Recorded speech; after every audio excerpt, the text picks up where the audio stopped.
Hello.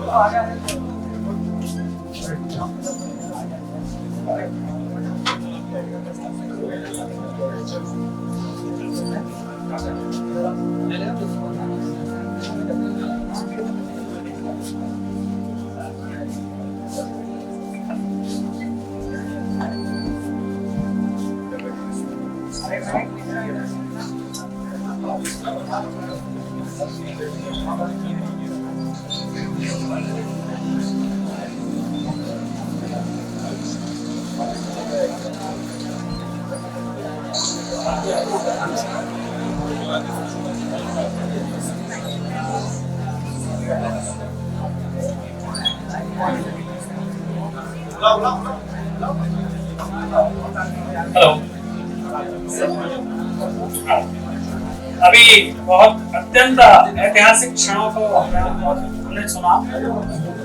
आज ज्ञान चंद्रमा पर पहुंच गया है और ऐसी ही ज्ञान के स्रोत को लेकर हमारे समक्ष इस सत्र में 11वां सत्र हमारे समक्ष है। मैं मंच पर आमंत्रित करना चाहूंगा आदरणीय डॉक्टर अजय मेहता जी को। कृपया आप मंचासीन हो। आदरणीय डॉक्टर अजय मेहता जी, जोरदार करतल ध्वनि के साथ आप स्वागत करें। और ये हानहार छात्र हैं, शारदा विहार विद्या मंदिर से आप सभी आए हैं। आपका भी इस कार्यक्रम में स्वागत है। एक बार आपके लिए स्वयं एक बार जोरदार तालियां।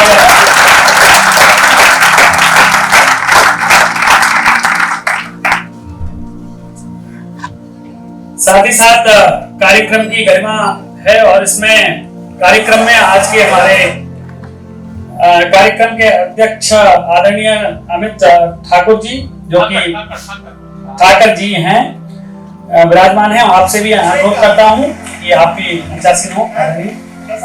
श्री अमित ठाकर जी। साथ ही साथ आज के कार्यक्रम के विशिष्ट अतिथि अभय प्रताप सिंह जी यादव जी हमारे समक्ष हैं। उनसे भी अनुरोध करता हूं।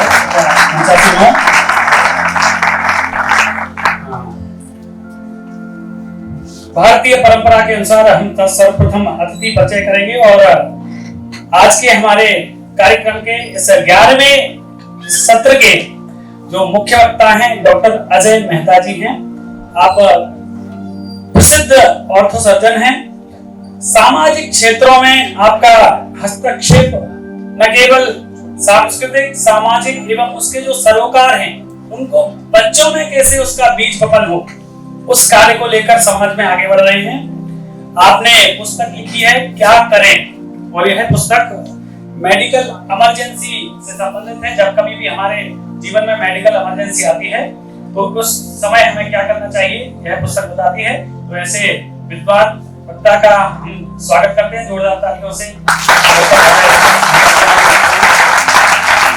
आज के कार्यक्रम के जो अध्यक्ष महोदय हैं श्री अमित ठाकर जी, जो कि विधायक हैं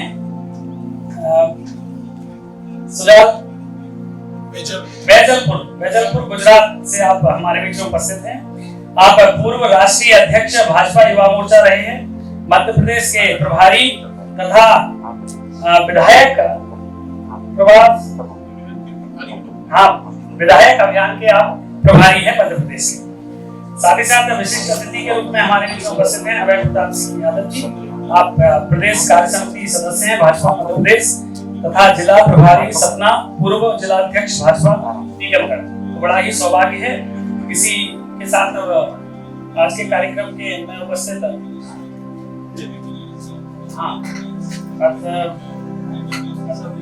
वक्ता को बुलाने से पहले मैं कहूंगा हमारे टेक्नीशियन जो है कृपया क्लिप डाल।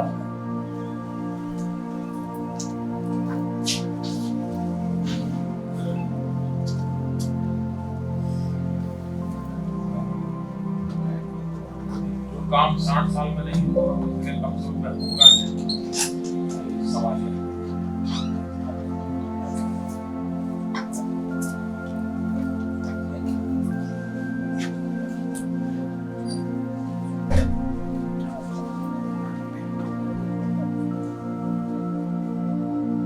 जनधन योजना को 1 वर्ष पहले बड़े पैमाने पर लागू किया। जो काम 60 साल में नहीं हुआ वो इतने कम समय में होगा क्या, कई सवालिया निशान। लेकिन मुझे आज खुशी है कि इस योजना को लागू करने से संबंधित सरकार की सभी इकाइयों ने, बैंक की सभी इकाइयों ने जी जान से सब जुट गए, सफलता पाई। और अब तक मेरी जानकारी के अनुसार करीब 18 करोड़ बैंक खाते खोले गए, 17 करोड़ 74 लाख। मैंने गरीबों की अमीरी भी देखी। जीरो बैलेंस से खाता खोलना था, लेकिन गरीबों ने बचत करके, सेविंग करके 22,000 करोड़ की राशि जमा की। अर्थव्यवस्था की मुख्य धारा बैंकिंग क्षेत्र भी है, और ये व्यवस्था गरीब के घर तक पहुंचे, इसलिए बैंक मित्र की योजना को भी बल दिया है। आज 1.25 लाख से भी ज्यादा बैंक मित्र देश भर में काम कर रहे हैं। नौजवानों को रोजगार भी मिला है। आपको जानकर के खुशी होगी कि इस 1 वर्ष में बैंकिंग सेक्टर, अर्थव्यवस्था और गरीब आदमी, इनको जोड़ने के लिए 1,31,000 फाइनेंशियल लिटरेसी कैंप लगाए गए। सिर्फ खाते खोल करके अटक नहीं जाना है। और अब तो कई हजारों लोग इस जनधन योजना के तहत ओवरड्राफ्ट लेने के हकदार भी बन गए, और उन्होंने लिया भी। और गरीब को बैंक से पैसा मिल सकता है, ये विश्वास भी पैदा हुआ। मैं फिर एक बार संबंधित सबको बधाई देता हूं, और बैंक के अकाउंट खोलने वाले सभी गरीब से गरीब भाइयों बहनों को भी आग्रह करता हूं कि आप बैंक से नाता टूटने मत दीजिए। ये बैंक आपकी है, आपने इसको अब छोड़ना नहीं चाहिए। मैं आप तक लाया हूं, तो उसको पकड़ के रखना आपका काम है। हमारे सबके खाते सक्रिय होने चाहिए। आप जरूर करेंगे, मुझे विश्वास है। पिछले दिनों गुजरात की घटनाओं ने, हिंसा के तांडव ने सारे देश को बेचैन बना दिया। और स्वाभाविक है कि गांधी और सरदार की भूमि पर कुछ भी हो जाए, देश को सबसे पहले सदमा पहुंचता है, पीड़ा होती है। लेकिन बहुत ही कम समय में गुजरात के प्रबुद्ध सभी मेरे नागरिक भाइयों बहनों ने परिस्थिति को संभाल लिया, स्थिति को बिगड़ने से रोकने में सक्रिय भूमिका निभाई, और फिर एक बार शांति के मार्ग पर गुजरात चल पड़ा। शांति, एकता, भाईचारा, यही रास्ता सही है, और विकास के मार्ग पर ही कंधे से कंधा मिला करके हमें चलना है। विकास ही हमारी समस्याओं का समाधान है। पिछले दिनों मुझे सूफी परंपरा के विद्वानों से मिलने का अवसर मिला, उनकी बातें सुनने का अवसर मिला। और मैं सच बताता हूं कि जिस तजुर्बे से, जिस प्रकार से उनकी बातें मुझे सुनने का अवसर मिला, एक प्रकार से जैसे कोई संगीत बज रहा है। उनके शब्दों का चयन, उनका बातचीत का तरीका, यानी सूफी परंपरा में जो उदारता है, जो सौम्यता है, जिसमें संगीत का लय है, उन सबकी अनुभूति इन विद्वानों के बीच में मुझे हुई। मुझे बहुत अच्छा लगा। शायद दुनिया को इस्लाम के सही स्वरूप को सही रूप में पहुंचाना सबसे अधिक आवश्यक हो गया है। मुझे विश्वास है कि सूफी परंपरा जो प्रेम से जुड़ा हुआ है, उदारता से जुड़ा हुआ है, वे इस संदेश को दूर दूर तक पहुंचाएंगे, जो मानव जात के लाभ करेगा, इस्लाम का भी लाभ करेगा। और मैं औरों को भी कहता हूं कि हम किसी भी संप्रदाय को क्यों न मानते हो, लेकिन कभी सूफी परंपरा को समझना चाहिए। आने वाले दिनों में मुझे एक और अवसर मिलने वाला है, और इस निमंत्रण को मैं अपना सौभाग्य मानता हूं।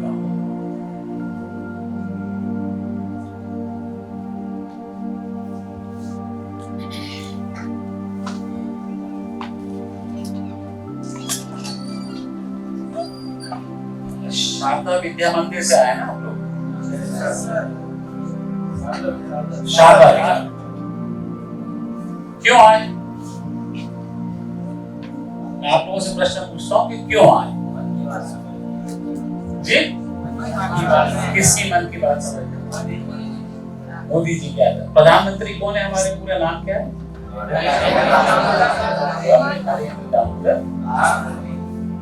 बहुत बढ़िया यार। बच्चे, मैं सोच रहा था कि छोटे बच्चे बैठे हैं वहाँ पे, पता नहीं क्या होगा, लेकिन आप तो बहुत समझदार निकले। अभी पता लगा थोड़ी देर पहले क्या हुआ था यहाँ पे?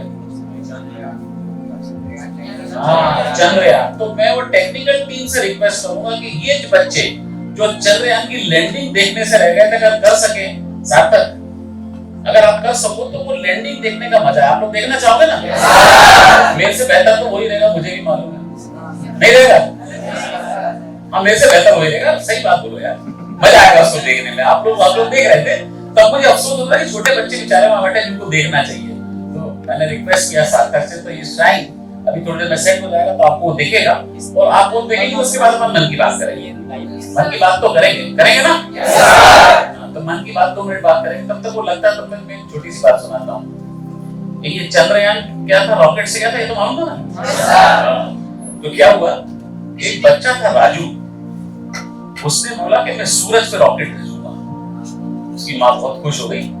उसने कहा वाह, अरे तू सूरज पे भेजेगा यार, मजा आ गया। लोग चंद्रयान की बात करते तो सूरज पे भेजेगा। उसने कहा रॉकेट सूरज पे भेजूंगा। दूसरे दिन आया तो सूजा हुआ था। उसकी माँ ने पूछा क्यों? अरे मैंने बोला सूरज पे रॉकेट छोड़ा, उसके भाई ने मुझे बहुत मारा। तो सूरज पे छोड़ना है क्या? ऐसे सूरज पे नहीं छोड़ना है। चंदा मामा, मोदी जी ने बहुत अच्छी बात बोली यहाँ पे। वो बोले कि पहले हम सुनते थे चंदा मामा दूर के, सुना ना सब लोगों ने? चंदा मामा दूर के। और इतना बढ़िया नारा दिया, चंदा मामा हो गए टूर के। हो गए कि नहीं हो गए टूर के? आज के बाद से आएगा समय जब चंदा मामा लोग टूर पे जाएंगे। तो मोदी जी ने इतनी बढ़िया बात बोली। कुछ हो रहा है कि अपन चालू करें? सार्थक हो रहा है। 1 मिनट तक इनसे और बात करता हूं मैं।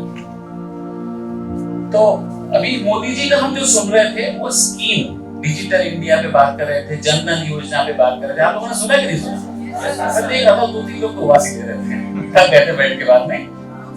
हाँ, वो लड़का देखो कितना समझदार है।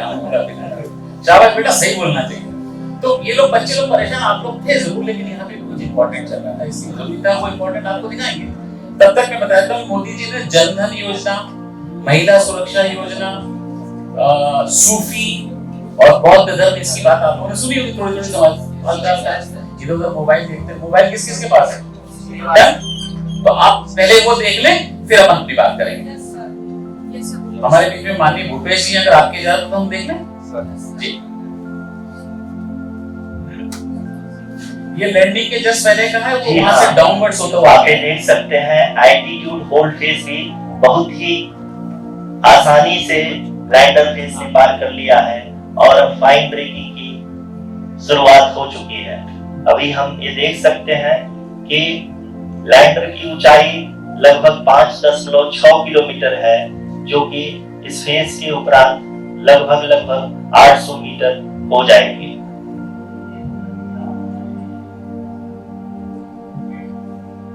We can hear from the mission operations team that the sensors are performing nominally, and we are currently in the midst of the fine braking phase, which is going to continue for 3 minutes, and the altitude 3 minute के उपरांत lander की height लगभग 800 metre vertically होगी और यहाँ पे lander की horizontal velocity, vertical velocity, even down range भी लगभग 0 होगा।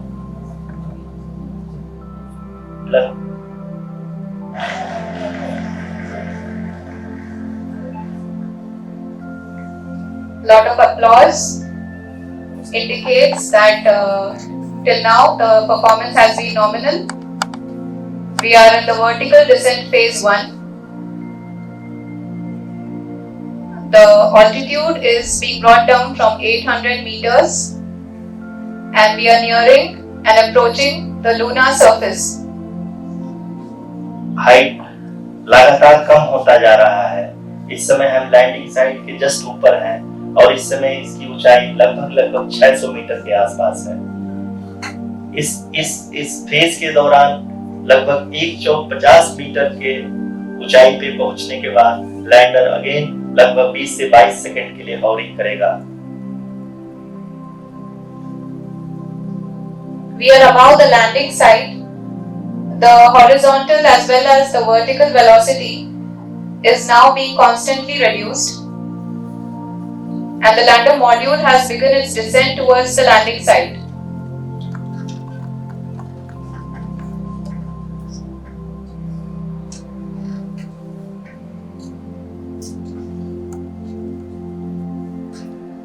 जी हाँ, अपने स्क्रीन पे देख सकते हैं, ये जो पथ निर्धारित किया गया है, लैंडर पूरी तरह से उसी को ही फॉलो कर रहा है।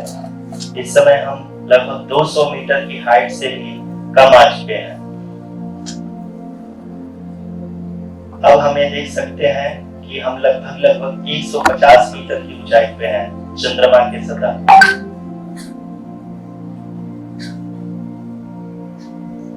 We are approaching the vertical descent phase 2, which will have the lander module hovering at nearly 150 आप लोग भी ताली meters.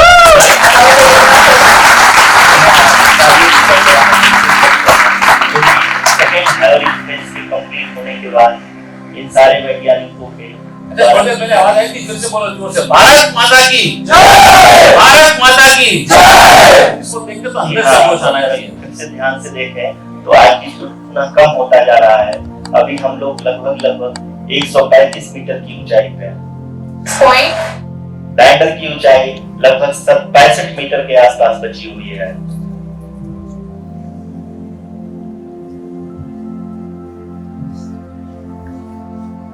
And here we were hovering and now we are approaching the moon's surface.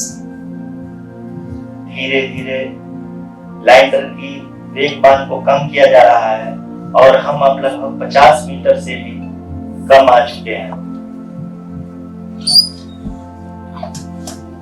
We can see the Honorable Prime Minister, Shri Narendra Modi ji, who is here to encourage us, and he is critically looking at the visuals.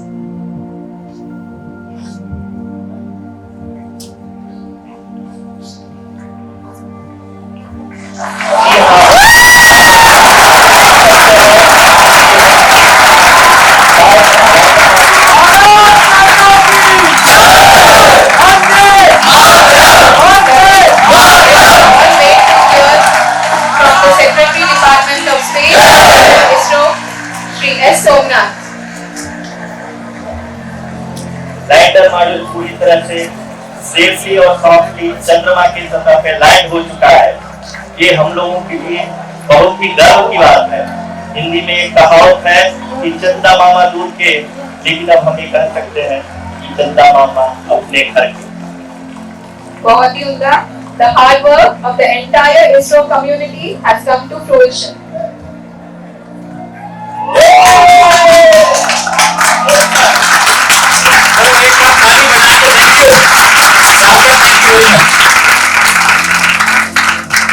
हम एक बार technical team के लिए ताली बजाएं थे जिनने आपके लिए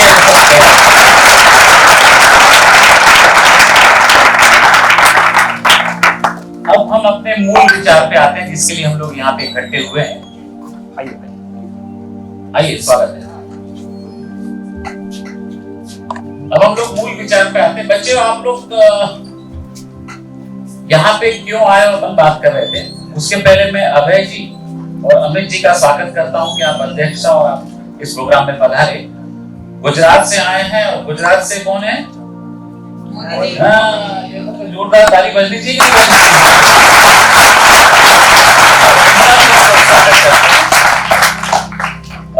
मैं मन की बात में इस सेमिनार में क्या बोला गया उसके बारे में आप लोगों से बात करूंगा। मुझे जो विषय मिला है और इसमें जो बात है वो जनधन योजना की, महिला सुरक्षा की, तो मुझे लगता है कि आप लोगों को उस चीज की आवश्यकता नहीं। आपको आवश्यकता किस बात की है? ज्ञान की। तो अब हम कुछ ज्ञान की बातें फैलेंगे। ज्यादातर मोदी जी ने जो बोला उसके बारे में थोड़ी बात करेंगे, लेकिन बाकी दूसरी बातें करेंगे। पहले आपको ये बता दूं कि ये मन की बात सेमिनार है क्या। ये सबको मालूम है क्यों आए हो यहाँ पे मन की बात सेमिनार में? मन की बात सेमिनार क्या है? मोदी जी ने जो बोला उसके बारे में अपने को एनालिसिस करना है, ठीक है। और ये मोदी जी का अभी 104 मतलब 104 एपिसोड होगा 27 तारीख को। 100 एपिसोड हो चुके हैं। तो जो 100 एपिसोड हुए हैं उन 100 एपिसोड को हम लोग लगातार 23 तारीख से लेकर 27 तारीख तक 100 घंटे होते हैं। उन 100 घंटों में हम इन एपिसोड को, हर एपिसोड में 100 लोग बैठेंगे, एक वक्ता होगा, मतलब 100 वक्ता होंगे और ये लगातार चलेगा। रात दिन चलने वाला, रात को भी चलने वाला है। ये मालूम है कि नहीं आप लोगों को? ये लगातार चलने वाला पहली बार विश्व में इस तरह का कोई सेमिनार हो रहा है जिसको हम गिनीज बुक वर्ल्ड रिकॉर्ड वाले भी इसको ले रहे हैं, लिम्का वाले भी ले रहे हैं। ये मालूम है? तो पहले तो अपने आप पे गौरव महसूस करना कि हम एक ऐसे प्रोग्राम के हिस्से बने हैं। मुझे ये भी मालूम है, कुछ लोग ये भी बोल रहे हैं कि हमको हिस्सा बनाया गया है। बच्चे बाहर बैठ के बात कर रहे थे, हमें ले गया गया, बैठे हम पता नहीं क्या होगा। तो मैं ये बता दूं कि उसको जैसे भी लाए हो, लेकिन आप ये मान के चलना कि आप ऐसे प्रोग्राम का हिस्सा बन रहे हो जो प्रोग्राम विश्व रूप में पहली बार जाना जाएगा। इस तरह का 100 घंटे तक लगातार नॉन स्टॉप सेमिनार चला। अभी सुबह 8 बजे चालू हुआ था और मेरे ख्याल से 10 सेमिनार हो गए, 10 घंटे से नॉन स्टॉप चल रहा है। ये बहुत बड़ा कार्यक्रम है, बहुत बड़े कार्यक्रम के उससे बड़ा हिस्सा है। जो बच्चे बाहर बैठ के बोल रहे थे यार अपने को फंस गए, कहाँ ले आए, वो कम से कम अब खुश हो गया। हो गया कि नहीं खुश? सोच रहे थे ना? अब अपन यहाँ से बात चालू करते हैं। मोदी जी ने बात चालू करी अपने से जन धन योजना की। वो डिजिटल इंडिया जन धन योजना की सबसे पहले उन्होंने बोला। तो जन धन योजना से तो हम भूल जाए, लेकिन हम डिजिटल योजना पे बात कर सकते हैं। आज की तारीख में दुनिया टोटल डिजिटल हो चुकी है। लोग हम देख रहे हैं, जिन जिन पास मोबाइल है, जिन बच्चों के पास भी मोबाइल है, सबके पास तो नहीं होना चाहिए, बीमारी है मोबाइल सबके पास? आगे ना बहुत बढ़िया, बीमारी से बच्चे, लेकिन कुछ 2-4 बच्चे हैं जो बीमारी से ग्रस्त है मोबाइल की, थोड़ा सा उससे बचो। लेकिन मोदी जी डिजिटल इंडिया में ये नहीं बोलते हैं मोबाइल यूज करो, मोबाइल की टेक्नोलॉजी यूज होना चाहिए। मैं तो ऑर्थोपेडिक सर्जन में बताया था, जैसे अभी बताया था मेरे डॉक्टर ने, मेरे को कितना आसान हो गया कि मेरे वहां पे कोई मरीज जाएगा, एक्सरे होगा, मैं यहाँ पे देखूंगा। वो उपयोग होता है। फालतू गप्पे लगाने के लिए तो आपकी टीचिंग के लिए होता है एआई, चैट जीपीटी, एआई किसने सुना है? आज सबने सुना है। क्या होता है chat GPT, AI? Artificial intelligence. Artificial intelligence का 2 तरह से यूज हो सकता है, एक कंस्ट्रक्टिव और डिस्ट्रक्टिव। हम लोग को कौन सा करना है? कंस्ट्रक्टिव। वो पीछे कौन बोल रहा है? बोल ही रहा है भाई कंस्ट्रक्टिव। हाँ, कंस्ट्रक्टिव तुम बोला नहीं, लेकिन तो चलो हमारा ये कहना है कि इसका अपने को कंस्ट्रक्टिव यूज करना है। अगर हमने कंस्ट्रक्टिव यूज किया तो शायद हम एक डेवलपमेंट की तरफ आगे बढ़ते चल जाएंगे। अगर आप लोगों को याद हो, आप लोग तो छोटे, आप लोगों ने देखा होगा वैसे, लेकिन एक जमाने में कैश खूब चलता था। ये जो कार्ड मनी है ना, ये मनी बहुत कम थी, लेकिन आज की तारीख में कितना इजी हो गया है। जेब में पैसा नहीं रखना पड़ता है, मोबाइल से पेमेंट हो जाता है, जीपे होता है, जो यूपीआई ऐप है उससे सब हो जाता है। तो ये एडवांटेज हमें डिजिटल इंडिया का देना है, जो मोदी ने दिया है। जन धन योजना में अभी मोदी जी का जो स्पीच हुआ उसमें आप लोगों ने डिटेल में नहीं सुना, वो 11वां है, 30 अगस्त 1915 को दिया था उन्होंने। ये मालूम है कि 2014 में चालू किया था, अक्टूबर में, ये तो मालूम है ना, मोदी जी ने पहला स्पीच दिया था। और ये जो 11वां स्पीच है ये आया था अगस्त में, 30 अगस्त को। 31 को शायद उस टाइम पे राखी थी, तो मोदी जी ने इस बात का भी जिक्र किया था कि महिलाओं को सुरक्षा देने के लिए उन्होंने उस टाइम पे महिला सुरक्षा योजना भी चालू करी। तो ये सब चीजें थोड़ा जब आप लोग बड़े हो जाएंगे तब के काम की है। तो मैं ये बताना इसलिए चाहता हूँ कि मोदी जी कितना ध्यान रखते हैं इस बात का कि वो किस चीज पे मन की बात में क्या बोल रहे हैं और किस टाइम पे बोल रहे हैं। हमें ये सीखने वाली बात है कि हम किस टाइम पे क्या बोल रहे हैं। अगर आपके साथ में बैठ के ये मतलब अगर आपके साथ बैठ के हम कुछ और बात करने लग जाए, साइंस की बात कर रहे हैं, ऑर्थोपेडिक्स की बात कर रहे हैं, तो उसको मतलब नहीं। मोदी जी यही सिखाते हैं। मोदी जी एकमात्र हमारे देश में लीडर हुए हैं जिनको विश्व में लोग मानते हैं। मानते कि नहीं मानते ये तो मालूम है, विश्व लीडर है। भारत एग्जीबिशन किससे देखी बात, एग्जीबिशन देखी थी ना, उसमें देखा पूरे वर्ल्ड ओवर से मोदी जी का सम्मान हुआ है। क्यों हुआ है? क्यों हुआ है? नहीं, पॉलिटिक्स, राजनीति बहुत बात कर रहे हैं। क्वालिटी, उनने क्वालिटी का समय दिया है देश को। हम लोगों को उनसे क्या सीखना चाहिए?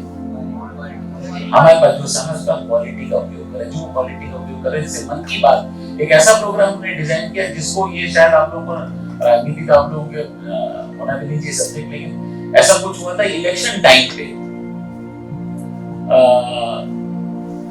इलेक्शन टाइम पे इलेक्शन आयोग को किसी ने कंप्लेंट करी थी कि मोदी जी की मन की बात बंद करो, इलेक्शन आ गया। तो सुप्रीम कोर्ट और इलेक्शन आयोग मतलब जो चुनाव आयोग होता है, दोनों ने ये बात बोली कि ये मन की बात कोई पॉलिटिकल प्रोग्राम नहीं है। और आज भी आप लोग यहाँ हैं तो आपको लगा कि कोई पॉलिटिकल प्रोग्राम है? झंडा कुछ देखा क्या? तो हमको समझने वाली बात है कि जो गौरव हमको मोदी जी दे रहे हैं उसको हम समझें, इसलिए हम यहाँ पे आए। मैं हालांकि पॉलिटिकल बात नहीं करता हूँ, लेकिन एक छोटी सी कहानी सुना देता हूँ आपको, उसमें आपको समझ में आएगा कि मोदी जी का कद कितना बड़ा है। एक बार क्या हुआ कि मोदी जी वो कुछ भिंडी खरीदने चले गए, चुटकुला है, चुटकुले तरह ना, भिंडी खरीदने चले गए। मोदी जी ने बोला कि भाई ये भिंडी कितनी की है? तो उसने बोला कि मोदी जी को भिंडी देने वाले आदमी ने कि ये भिंडी का आपको कोई पैसा नहीं लगेगा, क्योंकि आपने विश्व में हमारा नाम किया है, मैं आपको फ्री में दूंगा। तो उन्होंने मोदी जी को दे दी। और भिंडी बेचने वाले के पास फिर गए राहुल गांधी, उनसे बोला कि साहब ये भिंडी कैसी थी? बोले भिंडी नहीं मटर है। उनके साथ ये कंफ्यूजन वगैरह था कि ये मटर है भिंडी नहीं, उनको रवाना किया। फिर उससे पूछा कि भिंडी बेचने में तुम कौन हो, तो फ्री में बांट रहे हो? राहुल गांधी को फ्री में देखा ये मटर है, भिंडी को ले जाओ फ्री में। बोले तुम कौन हो? बोले कुछ नहीं, मैं केसीआर हूं, सब फ्री में बांटता हूं। बात समझ में पॉलिटिकल बात आप लोगों को इसलिए सुनाई कि थोड़ा सा कनेक्ट हो जाए, मुझे लगा थोड़ा सा उधर हो रहा है, तो मैंने इसलिए आपको सुनाया कि हमको चीज फ्री में नहीं मिलना चाहिए, हमको उसकी। आप लोगों को ये मालूम होगा कि अगर आपको नोट्स बने बनाए मिल जाए, कहीं से पर्ची पकड़ाई में आ जाए, एग्जाम में आप पर्ची लेके लिख दो तो कितना आसान हो जाएगा कि नहीं हो जाएगा? लेकिन उससे क्या होगा कि यहाँ पत्थर हो जाएगा, हमें पता नहीं चलेगा कि भिंडी और मटर में क्या डिफरेंस है। हमें पता होना चाहिए कि नहीं होना चाहिए। इसलिए अपने को मोदी जी जो बात कहते हैं वो कहते हैं कि जिस मन की बात से वो ये हमेशा बोलते हैं कि विद्यार्थियों को पढ़ाई की तरफ ध्यान देना चाहिए, हमारे विद्यार्थी में बहुत पोटेंशियल है, उन्हें हमेशा बोला है। आप लोगों ने सुना होगा, इस वाले मन की बात में वो बात नहीं थी, लेकिन हमेशा मन की बात में बोलते हैं कि विद्यार्थी वो है जो देश का भविष्य है। आप अगर सही होंगे तो देश का भविष्य हमेशा सही हो जाएगा, अगर आप में कहीं गड़बड़ी हो गई तो देश के भविष्य के साथ बहुत बड़ा धोखा होगा, और ये धोखा हमको नहीं उठाना है। ये बात समझते हैं नहीं आप लोग? और आप तो उस जगह पे पढ़ रहे हो जहाँ पे संस्कार मिलते हैं। आपके स्कूल में संस्कार मिलते हैं। आजकल वैसे मोरल साइंस तो सब जगह खत्म ही हो गया है। आप लोग यहाँ था ना मोरल साइंस, बाकी स्कूलों में मोरल साइंस खत्म हो गया, आपको मालूम हुआ तो मोरल साइंस खत्म कर दिया। तो मोरल साइंस बहुत जरूरी है। अगर नैतिक शिक्षा हमें मालूम होती है और आपके स्कूल में होती है तो मैं नैतिकता का पाठ तो आप लोगों को पढ़ा नहीं पाऊंगा। मुझे लगता है कि आप लोगों को नैतिकता का, क्योंकि आप लोग अच्छे खासे पढ़े लिखे स्कूल, ऐसे स्कूल से जहाँ पे नैतिक शिक्षा मिलती है। मोदी जी ने इस मन की बात में सूफी का भी आप लोगों ने जिक्र सुना होगा। सूफी, मोदी जी बोले ना सूफी लोगों से मिलना पड़ा। सूफी वर्ड कहाँ से आया है?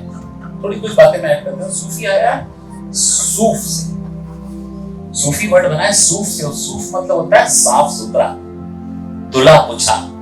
तो जो सूफी लोग होते हैं उनके बारे में कहा जाता है कि उनका दिल पूरा धुला पुछा होता है। इससे आपने सूफी लोगों को देखा होगा, सफेद कपड़ों में रहते हैं, बड़े बाल होते हैं, और मतलब अल्लाह या भगवान के गाने गाते हैं। वैसे इस्लाम में गाने कम गाए जाते हैं, लेकिन सूफी लोग गाते हैं क्योंकि वो धुले पुछे लोग होते हैं। तो मोदी जी अगर कह रहे हैं तो हम ये सोच लें कि हम भी सूफी जैसे बनना है। सूफी से मतलब ये नहीं कि बात बढ़ा लें, साफ सुथरे हो जाए, हमारा मन निर्मल हो जाए। अगर हम ये कर सके तो बहुत अच्छी बात होगी। मोदी जी ने इसमें एक और जिक्र किया था जिसको मैं रिलेट कर रहा हूँ आप लोगों के लिए। मोदी जी ने अभी जिक्र किया था गौतम बुद्ध का, कि वो हम लोग बुद्ध की कॉन्फ्रेंस में बुलाए गए, अभी किसी स्पीच में बोल रहे थे। तो गौतम बुद्ध जी का एक बड़ा अच्छा वाक्य है, अप्पो दीपो भव। किस किस से सुना अप्पो दीपो भव?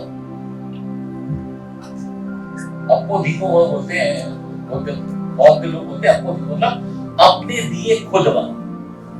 अपने दिए खुद बनो से मतलब क्या होता है? लगाओ, थोड़ा दिमाग लगाओ। आत्मनिर्भर कौन बोल रहे हैं?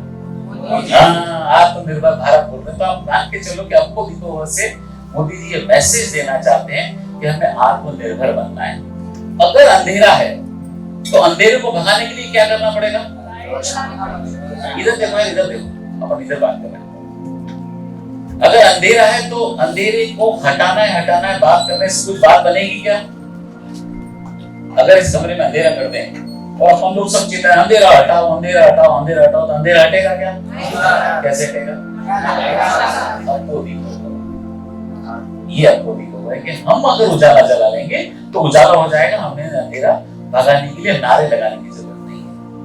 अगर हमें अपने देश का निर्माण करना है तो आप मान के चलिए कि आप लोगों को कुछ करना पड़ेगा। तो ये तीन बातें मोदी जी को, इसका मैंने एनालिसिस किया। एक छोटा सा शेरो शायरी सुनते हो क्या आप लोग? मैं एक छोटा सा नहीं से लिख के लाया था। मंजिलें उन्हीं को मिलती हैं जिनके सपनों में जान होती है। मंजिलें उन्हीं को मिलती है जिनके सपनों में जान होती है। पंखों से कुछ नहीं होता, हौसलों से उड़ान होती है।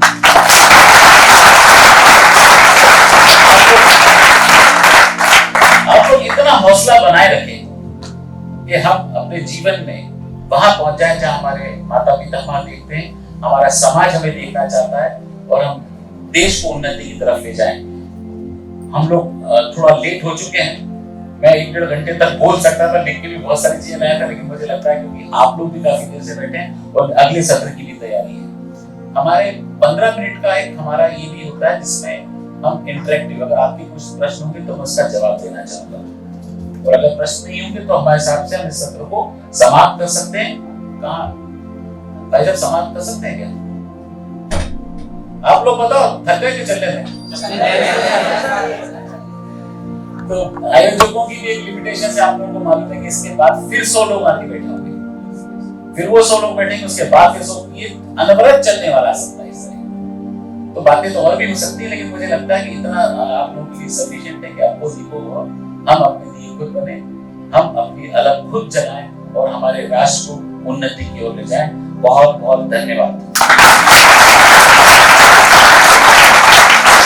किसी के कोई प्रश्न हो तो पूछ सकते हैं, नहीं तो मैंने समय पे इसको समाप्त कर दिया है। अभी कुछ प्रश्न किसी के? कोई जिज्ञासा, किसी को कोई प्रश्न पूछना हो तो असली नकली पूछ लो, अच्छा लगेगा। ना बोलो, चंद्रयान पे पूछना, इस पे बात कर सकते हैं। तो मुझे लगता है नहीं, किसी को कोई प्रश्न नहीं है। चलो बहुत बहुत धन्यवाद। आप प्लीज।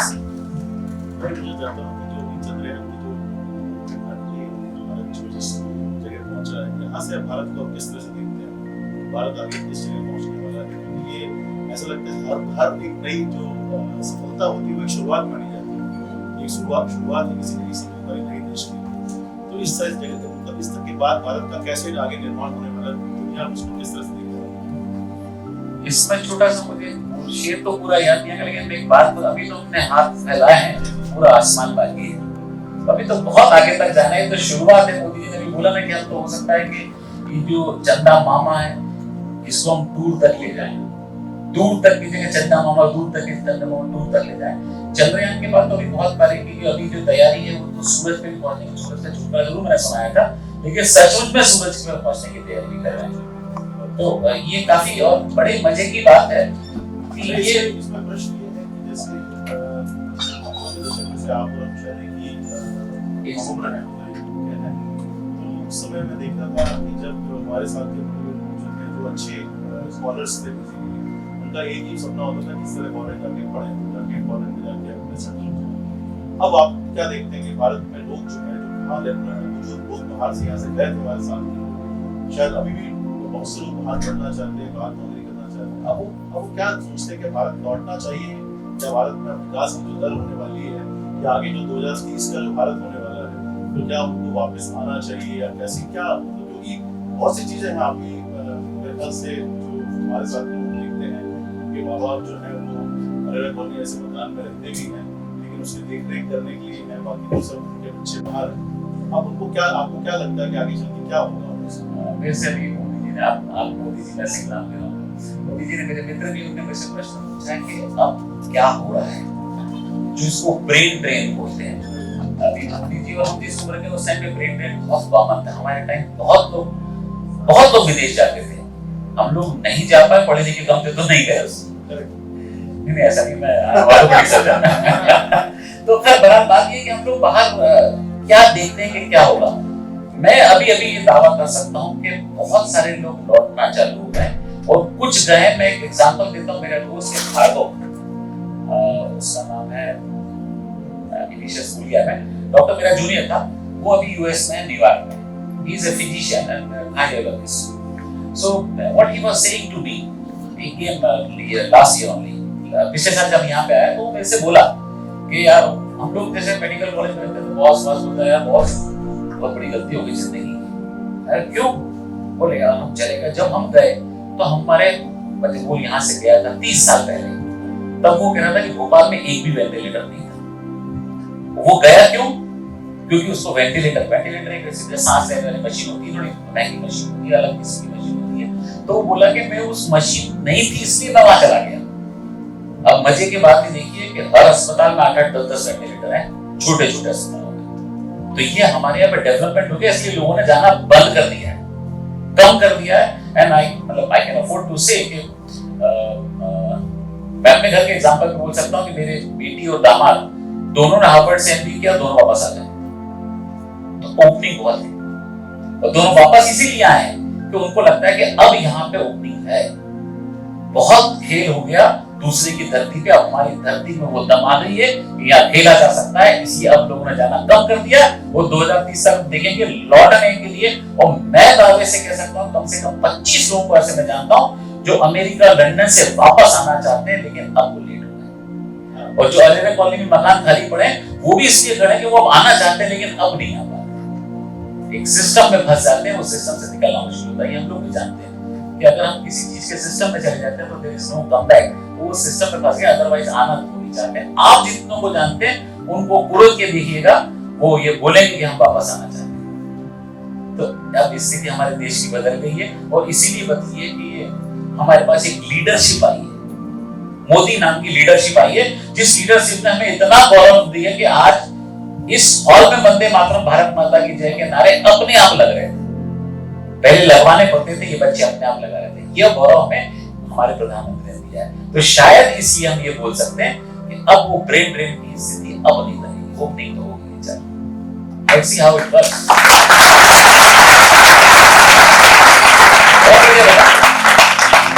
मोदी जी ने आत्मनिर्भर भारत की शुरुआत तो कर दी है, हम अपने दिनचर्या में आत्मनिर्भर भारत की शुरुआत कहां से कर सकते हैं?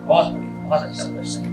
मोदी जी की मन की बात का ये जो एपिसोड है ना, इसमें मोदी जी ने एक बहुत अच्छी बात बोली जो आप लोगों तक नहीं पहुंच पाई थी। मैं बताता हूं जो बोली थी। उन्होंने ये बोला था मोदी ने इसी एपिसोड में कि अब देश को जान देने की जरूरत नहीं है। जब स्वतंत्रता का आंदोलन था तो लोगों को जान देना पड़ती थी, मतलब लोगों ने सचमुच में हंसते हंसते गोली खाई, सबको सब मालूम है, बच्चों को मालूम है हमारे भगत सिंह के, आजाद जी और गांधी जी और सब लोगों ने क्या क्या नहीं किया।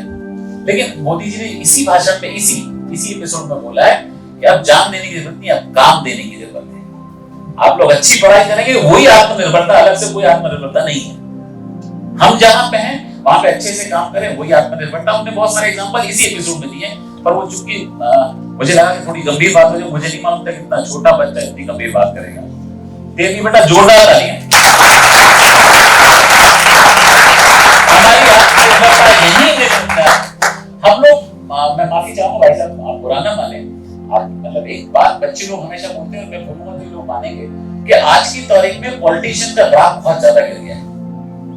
गिर गया कि नहीं गिर गया? सही बता, झूठ मत बोलना। मैं पॉलिटिक्स में रह चुका हूं, मैं भी मेरा अभियान भाई से मैं वहां पे अच्छी नजर से नहीं देखते पॉलिटिक्स। देखते हो क्या? नहीं देखते हो तो बोलो, मेरे को सुनकर ऑब्जेक्शन नहीं। क्यों? कैसे बदलेंगे?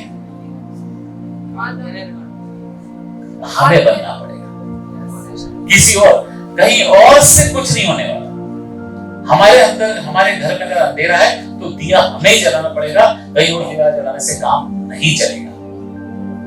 अब मैं तो भाई साहब को जानता हूँ और भाई जी को भी जानता हूँ पहले से, तो ऐसे लोग रहेंगे तो अच्छा ही होगा।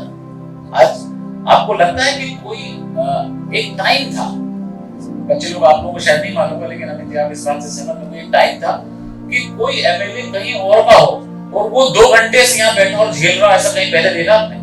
मैंने आज देखा है, क्योंकि वो जवाब,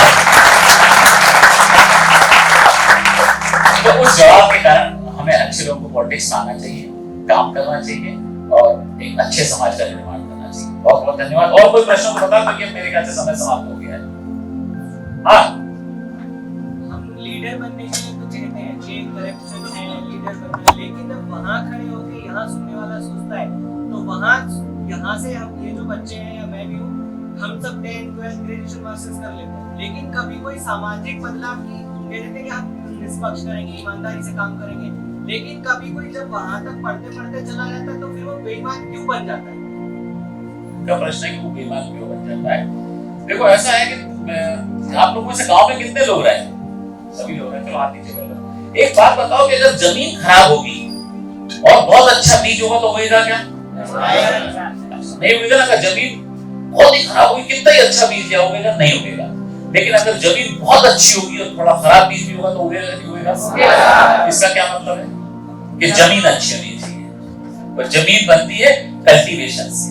जमीन कैसे बनती है? हमें कल्टीवेट करना पड़ता है, खाद डालनी पड़ती है, उसको ऊपर नीचे करना पड़ता है, जमीन अच्छी बन जाती है। तो जमीन बनती है संसारों से जो आप लोगों को मिल रहा है जिस दिन जमीन अच्छी बन गई, बीज कैसा भी होगा वो अच्छा होगा। हमें जमीन बनाना है।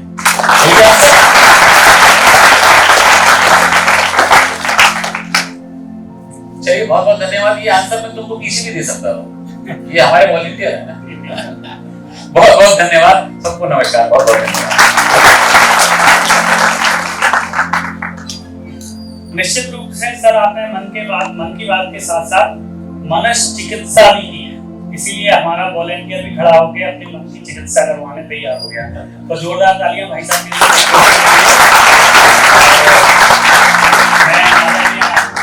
श्री राजेंद्र जी दीक्षित जो कि पूर्व प्रचारक राष्ट्रीय स्वयंसेवक संघ के हैं, भाई जी को आमंत्रित करता हूँ पुस्तक प्रदान कर अपने एक स्मृति के रूप में मन की बात की एक पुस्तक प्रदान करें।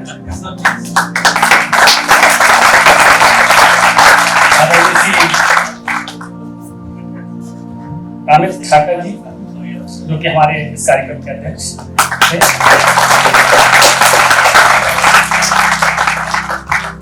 उन्होंने बड़े ही तल्लीनता के साथ सुना, धन्यवाद सर। महाराज श्री हरप्रताप सिंह जी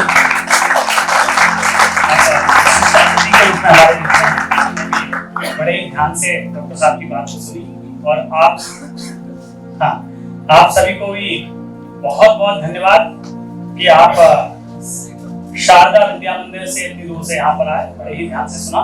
एक संकल्प के साथ इस सत्र का हम समापन करेंगे। कृपया खड़े हो जाएं आप सभी और शपथ की स्थिति में आकर मैं संकल्प लेता हूँ कि स्वच्छता को अपनी तथा समाज एवं राष्ट्र को अनिवार्य आदत बनाने हेतु पूरा प्रयास करूंगा। जय हिंद।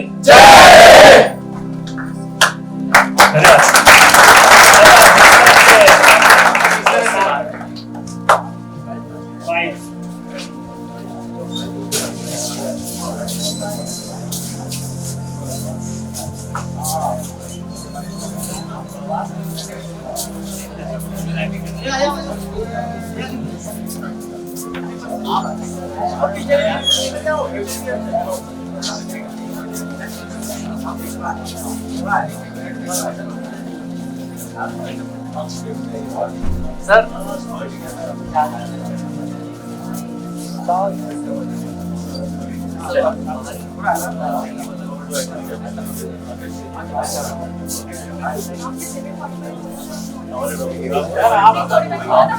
हमारे एग्जाम सर क्या है बोलना में जरूरी है, आपका पता